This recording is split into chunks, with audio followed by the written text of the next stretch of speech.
Bonsoir à tous, merci d'être au rendez-vous de cette édition du 20h à la une de l'actualité. Ce soir, inquiétude chez les étudiants de l'UCAD quelques heures avant le démarrage de la grève de 48 heures décrétée par le SAES face aux multiples risques de perturbation de l'année scolaire. Les pensionnaires du Temple du Savoir interpellent les autorités. Législative 2017, les éleveurs, paysans et autres regroupés autour de Ande Dental Diamsoum Développement exigent un poste à l'Assemblée nationale. Les membres de cette structure promettent de ne plus jouer les seconds rôles dans la gestion du pays. Touba Bokk Gis Gis étale l'état du régime de Macky Sall, mettant à profit un meeting de ralliement à Guy Toucouleur. Les camarades de Pape Diop s'en ont violemment pris au tenant du pouvoir. Voilà pour les principaux titres de l'actualité.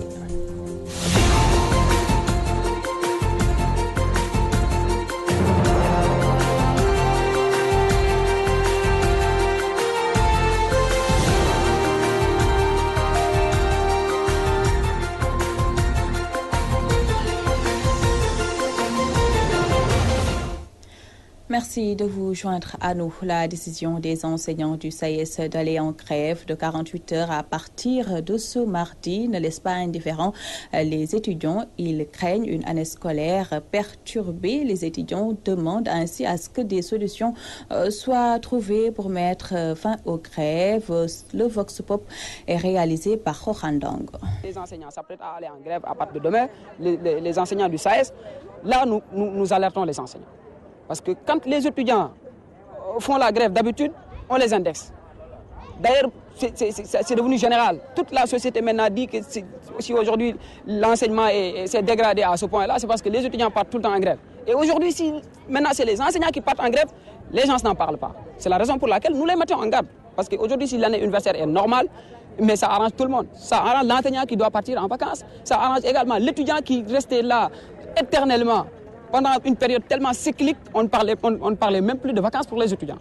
Et c'était dû aux grèves. Déjà, les cours sont en retard. À l'université, on n'a pas une année scolaire normale. Certains débutent en novembre, d'autres en janvier et d'autres même plus tard en mars. Et les cours ne finissent pas à temps. Les examens aussi ne sont pas faits à temps.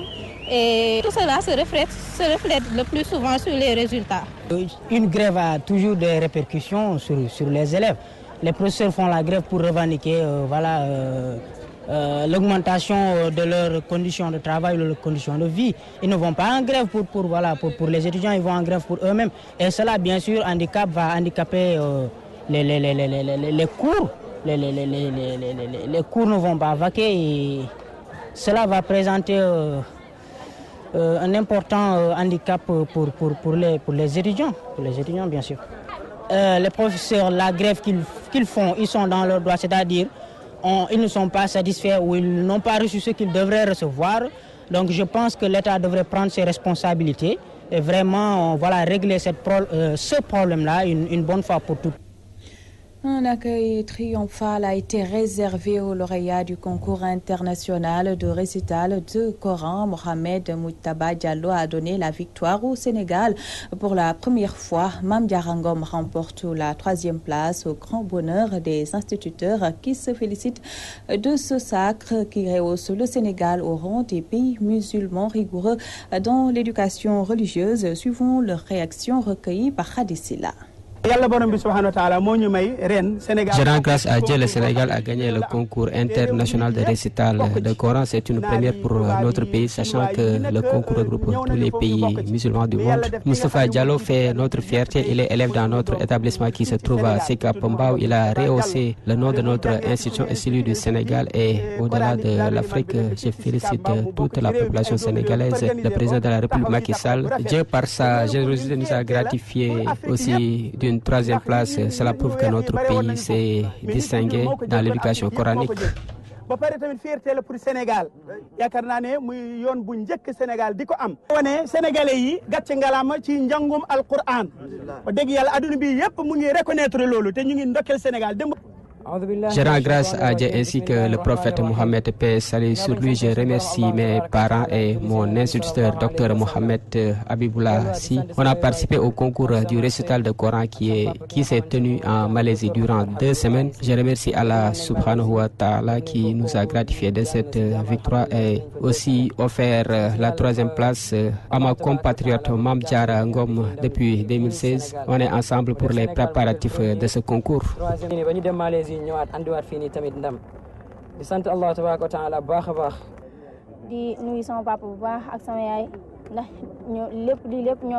Je remercie mon père et ma mère. C'est grâce à eux que je suis arrivée à ce niveau de la compétition.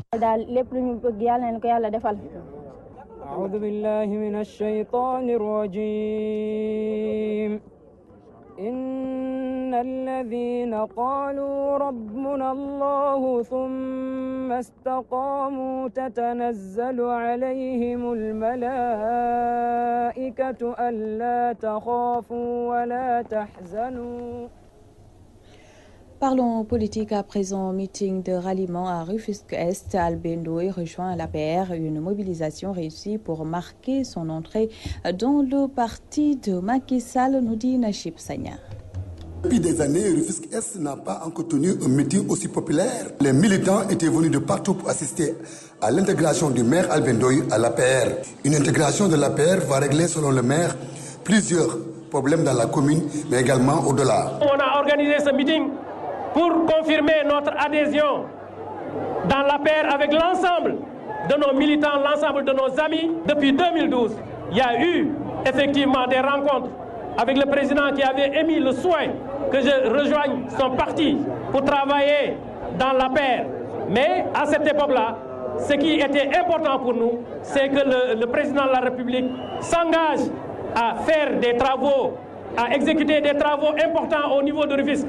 Parce qu'on sait qu'au niveau du département, il y a des projets comme les pôles urbains qui sont en train d'émerger à gauche et à droite, et que Rufisque, qui est une vieille ville, qui est une ville en déclin, si on n'y prend pas garde, s'il n'y a pas les infrastructures qu'il faut, effectivement, Rufisque va être en reste sur ce qui se passe au département. Cette forte mobilisation a permis aux responsables politiques de s'asseoir sur une même table et de proposer une rencontre les jours à venir.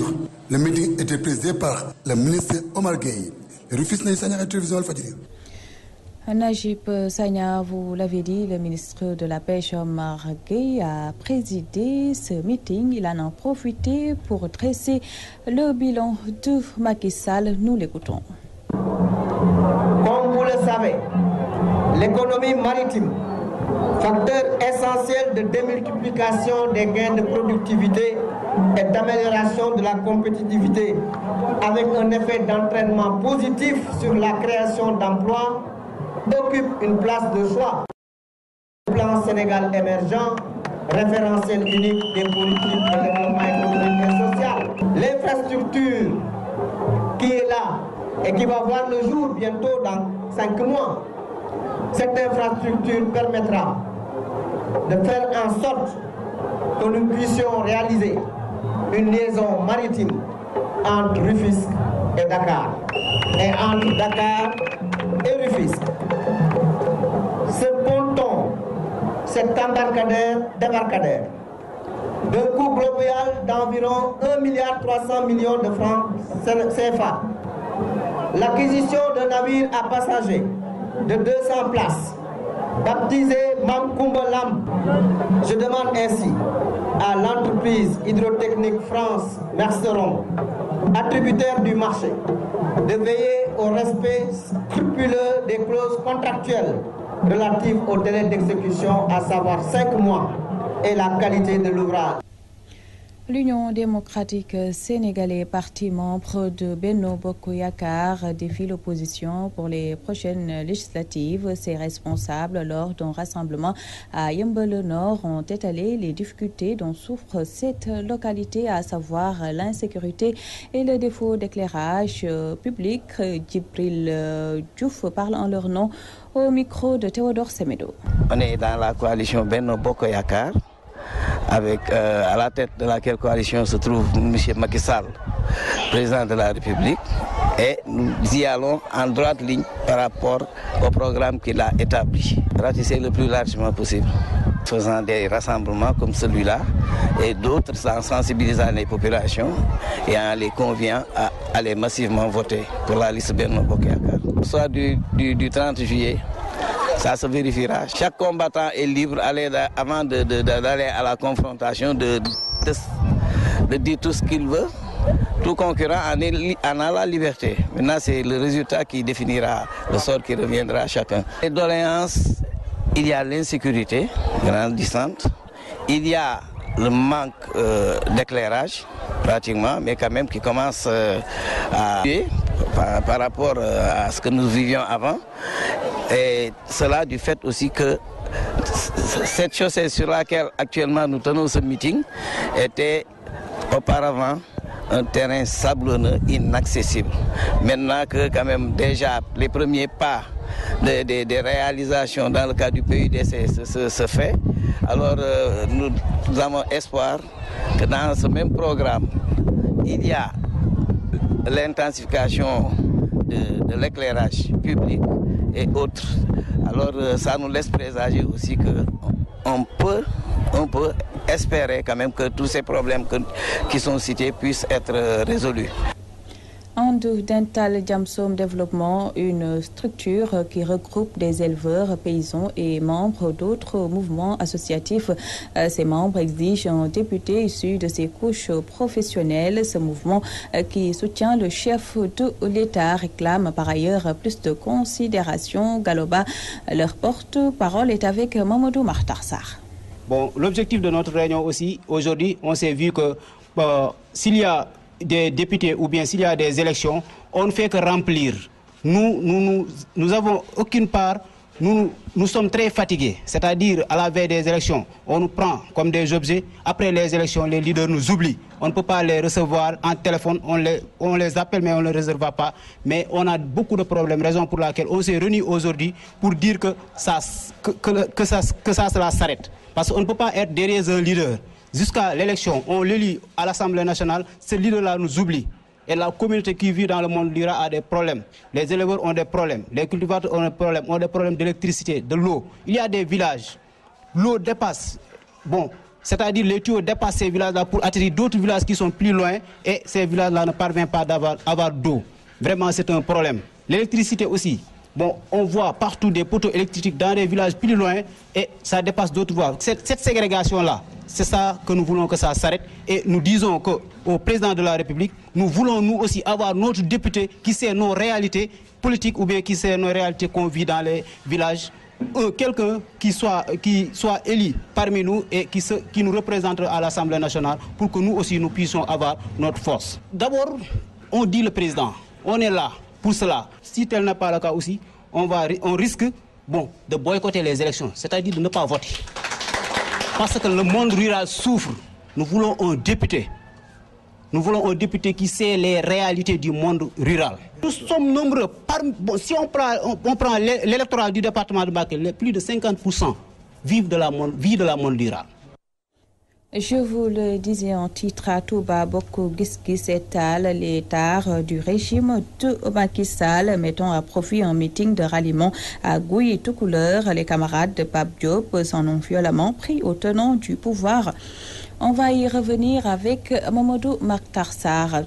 Toujours en politique, la convergence d'initiatives pour le Sénégal compte aller seul aux prochaines législatives. Son leader, Pape Ibra Samb, l'a annoncé à l'issue d'une rencontre à Thiès. Le voici au micro de Maïmouna Seck. Parti politique depuis le 9 août 2015, Convergence d'initiatives pour le Sénégal fait partie de la pléthore des formations politiques du pays. Selon le professeur Pape Ibra Samb, son parti et lui iront aux élections législatives prochaines avec leur liste And Deggo Ligue Sénégal. Nous l'avions dit que nous n'avions pas refusé d'aller nous allier à d'autres forces.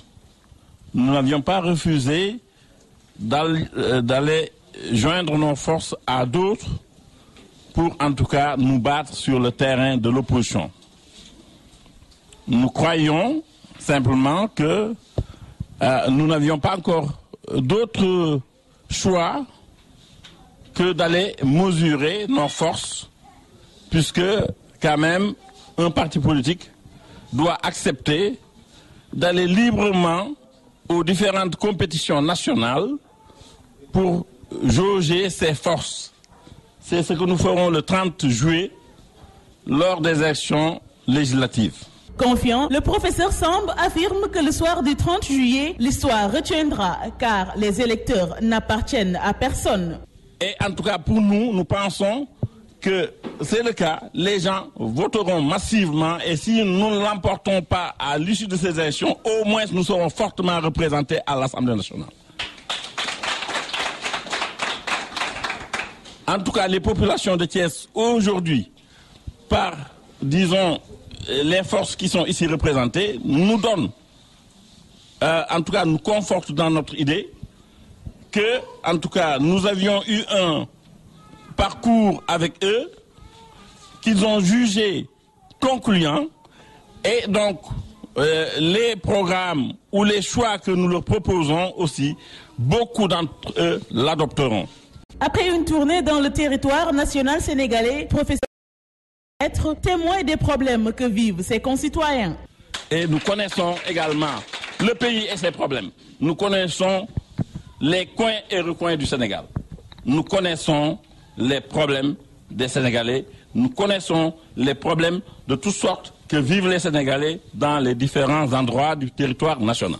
Selon le professeur, ces projets et son programme sont les meilleurs car ils répondent et visent les 15 millions de Sénégalais. Toutefois, il précise qu'ils prêteront une oreille attentive à toute personne qui aura un programme conçu pour le peuple. Thiès, Maïmouna Seck pour la radio-télévision Walfadjri.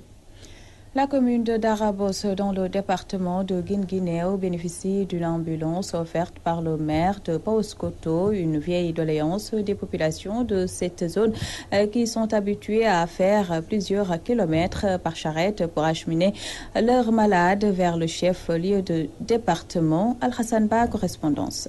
Les populations de la commune de Darambos dans le département de Guinguinéo, qui étaient très confrontées à un réel problème d'évacuation de leurs malades, bénéficient d'une ambulance offerte par le maire de Paoskoto, Ali Mané. Maïmouna Fall, une des femmes et Badianougor, raconte le danger auquel elle faisait face tous les jours. Les femmes accouchaient dans leur chambre, dans leurs toilettes et parfois on les transportait par charrette pour les amener jusqu'à Mbos. Et nous, Badianougor, nous avons toujours joué le rôle de relais pour conscientiser ces femmes des dangers qui les guettaient en accouchant à domicile. En ce qui concerne l'évacuation des malades, ça dépendait aussi de la disponibilité de l'ambulance de Mbos. Et si on ne l'a pas, on prend une charrette pour transporter nos malades jusqu'à Mbos, ensuite rallier Guinguinéo. Modoumbay, maire de Darambos, qui a réceptionné ce véhicule sanitaire lors d'une cérémonie de remise symbolique, s'en félicite et appelle tout le monde à faire de cette ambulance un joyau.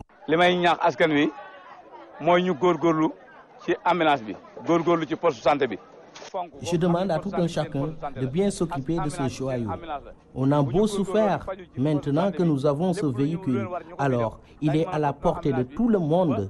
Une gestion efficace est obligatoire.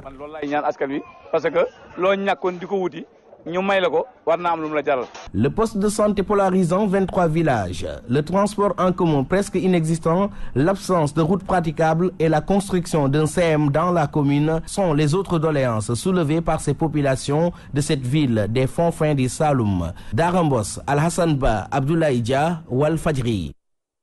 Prévu pour le 28. On le disait tantôt à Touba, beaucoup Guisquis s'étalent les tares du régime de Macky Sall, mettant à profit un meeting de ralliement à Gouy tout couleur. Les camarades de Pape Diop s'en ont violemment pris au tenant du pouvoir. Un compte rendu de Mamadou Martarsar. Encore des saignées dans les rangs du parti au pouvoir à Touba à quelques semaines des législatives. Des militants et responsables de l'APR ont décidé de rejoindre le Bokk Gis Gis. Les raisons, Sokhna Alassane Sarr explique. Si nous avons décidé de quitter le parti au pouvoir pour rejoindre le Bokk Gis Gis, c'est parce que les responsables de l'APR qui sont dans la zone nous ont toujours trahis. Ils n'ont jamais respecté leur engagement envers les populations. Ils ne viennent même pas dans la localité. Moustapha Cissé Lo, nous lui avons tout donné. Mais malheureusement, il n'a rien fait pour nous. À chaque fois, il nous utilise pour ensuite nous jeter comme des malpropres. Une occasion saisie par le coordonnateur de Bokk Gis Gis pour dénoncer l'absence de réalisation dans la localité. J'ai été déçu de constater le visage désolant qu'offrent ces quartiers périphériques de Touba. En plus d'un enclavement, la localité ne dispose pas d'éclairage public. L'État n'a absolument rien fait dans ces quartiers périphériques confrontés à une insécurité croissante. Cheikh Abdou Bara Dolly Mbacké appelle les populations de Touba à voter massivement la liste de l'opposition et imposer à Macky Sall une cohabitation. Je vous exhorte à voter massivement la liste de la coalition Manko Wattu Sénégal pour ces législatives et mettre fin à la souffrance des populations de Touba. Au terme de cette rencontre, des responsables de Bokk Gis Gis réclament l'investiture de Cheikh Abdou Bara Dolly Mbacké pour diriger la liste de Manko Wattu Sénégal dans le département de Mbacké. L'occasion pour les responsables et militants du parti Bokk Gis Gis dans le département de Mbacké par ma voix réclame l'investiture de Cheikh Abdou Mbacké Bara Dolly à la tête de liste Manko Taxawu Sénégal dans le département de Mbacké ou les 5 premiers de la liste nationale. Touba Mbacké, Mamadou Makhtar Sarr pour la radio-télévision Walfadjri. Célébration de la fête des mères le 28 mai prochain. Le groupe scolaire de la Maison des Anges anticipe l'événement et met les gros moyens. Satisfaction et reconnaissance, ce sont les sentiments des parents. Un compte rendu de Mamou Gassama. Prévu pour le 28 mai prochain, l'école des Anges a célébré ce dimanche la fête des mamans au théâtre Daniel Sorano. Parents, élèves et enseignants ont répondu massivement à l'appel. Les parents d'élèves se disent satisfaits.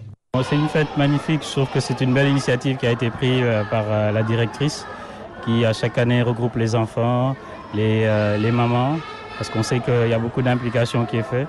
Et on voit que c'est une fête qui amène beaucoup de réjouissance et beaucoup de satisfaction à toute l'école et à tous les parents. La preuve, c'est qu'on a vu les mamans, mais on ne voit pas les papas. Donc moi, je suis plutôt du genre quand même très proche de mes enfants, très proche de l'éducation. Et je pense que c'est important d'être à l'écoute des enfants, à l'écoute de leurs envies, de leur qualité, de leur capacité pour les aider ensuite à se développer dans l'avenir. Donc on a commencé avant le préscolaire, donc avant la crèche même je dirais. Donc on le faisait avec les enfants. Pourquoi on a choisi l'école? C'est parce qu'on a commencé et c'est ce que la directrice veut. Donc, et on continue sur ce chemin. Et on lit la joie sur le visage des enfants. Cette petite fille n'hésite pas à dire ces mots. Et je pense que cette fête est exceptionnelle. Maman est la meilleure. Elle se lève chaque matin pour nous préparer notre petit déjeuner et nous faire belle. Merci maman. À l'école, ça se passe très bien et les maîtres sont fatigués. Mais on doit faire notre bien pour eux. Je promets d'amener une bonne note et d'être sûre de moi pour être une bonne élève. Madame Dem Djeina Baba, directrice du groupe scolaire de la Maison des Anges, évoque. Fêtons aujourd'hui les mamans, parce que certes, que la fête des mères est prévue pour le 28, mais le 28 tomberait quand même le jour de Ramadan, jour béni. C'est pour cela que nous l'avons anticipé aujourd'hui. Là, moi, je dis que ce n'est pas une école, mais c'est une maison, une famille. Parce que nous formons une famille. Les enseignants et les enseignantes, ce sont mes frères, mes soeurs, mes cousins, mes oncles. Donc, moi, c'est une famille, je peux dire. L'enfant présente un bijou pour moi. Une fierté, parce qu'être maman, quand même, c'est une fierté. Et quand nous fêtons aujourd'hui les mamans, ça rentre dans le cadre quand même de l'éducation des enfants. C'est un thème que nous choisissons chaque année et nous la fêtons aussi. Dans l'avenir, je vais continuer le cycle secondaire et pourquoi pas l'Université des Anges. Chants et danses ont rythmé cette cérémonie à l'honneur des mères. La Maison des Anges a célébré à sa manière la fête des mères en présence des élèves et de leurs parents.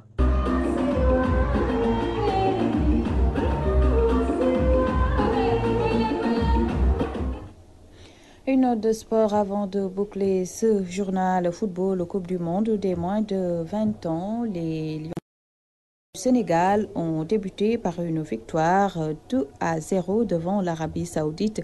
Les 2 buts ont été marqués par Ibrahima Niane et Ousseynou Kavin. La prochaine sortie des poulains de Joseph Koto est prévue jeudi prochain à 11h contre les États-Unis. A rappelé que les Lionceaux sont vice-champions d'Afrique et c'est la 2e fois que le Sénégal participe à une Coupe du Monde des moins de 20 ans. Voilà, nous arrivons au terme de cette édition du 20h réalisée par Ndeye Fatou Ndiaye Mbacké. Cheikh Tidiane Diop était du côté de la régie. Retrouvée à 21h, Georgiou Nesta Diop dans Duel comme tous les lundis. Merci à vous tous de votre attention. Bonsoir.